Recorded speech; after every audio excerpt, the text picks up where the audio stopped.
Një gabim i vogël prej 0.15 Hz dhe bum. Shtete u zhytën në errësirë.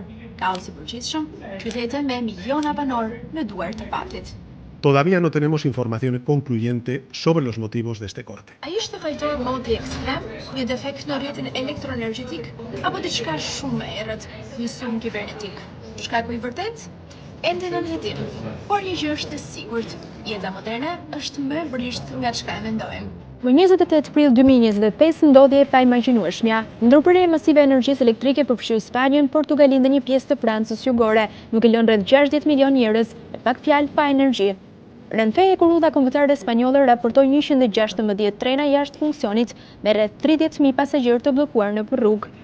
Semaforët nuk funksiononin, qytetet u gjendën në kaos të trafikut, aeroportet u përballen me ndërprerje, spitalet kaluan në gjenerator rezervë, edhe rrjetet celulare dhe interneti ran. Trafiku i internetit ra me gati 40% në Spanjë dhe Portugali. Madje Spanja shpalli gjendje të jashtëzakonshme dhe vendosi ushtrinë dhe policinë për të ruajtur rendin. Raftet në përdyqanet u boshatisën brenda pakorve, sistemet e pagesës me kartë dolën jashtë funksionit. Dhe gjithë kjo dhe një shoqëri tepër të lidhur me teknologjinë. Fajtori, një rrënje e rrymës së frekuencës prej 0.15 Hz. Do shkaktoj pikjen automatike të termocentraleve, përfshirë edhe reaktorët bërtamor në mbar rajonin. Autoritetet pohojnë se ndërprerja e energjisë shkakton një rregullim të rëndësishëm në rrjet, gjë që çojë në humbjen e 15 gigavatëve. Rreth 60% e nevojave energjetike të Spanjës për vetëm disa sekonda. Cila ishte arsyeja e atij çrregullimi fillestar? Ktu, gjërat bëhen edhe më interesante. A ishte fjala për një fenomen të rrallë atmosferik?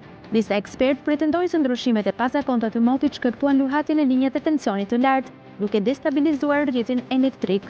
Ose ndoshta një defekt teknik.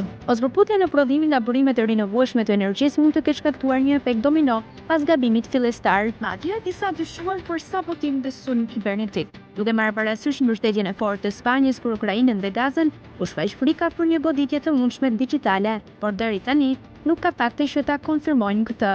Ose mësë është thjesht vështirësia e sistemeve moderne, siç ndodhi në Itali me ndërprerjen e madhe të energjisë në vitin 2003. Apo me kolapsin global kibernetik në vitin 2024, duke na kujtuar se edhe një dobësi e vogël mund të rrëzojë një sistem të tërë. Aktualisht për shumë se 99% e furnizimit me energji elektrike në Spanjë është rikthyer. Por pyetjet mbeten, si mund të një nga rrjetet më të fuqishme në Europë të rrëzojë kaq lehtë? Dhe a mund të ndodhë përsëri me pasoja më të rënda dhe më të zgjatura?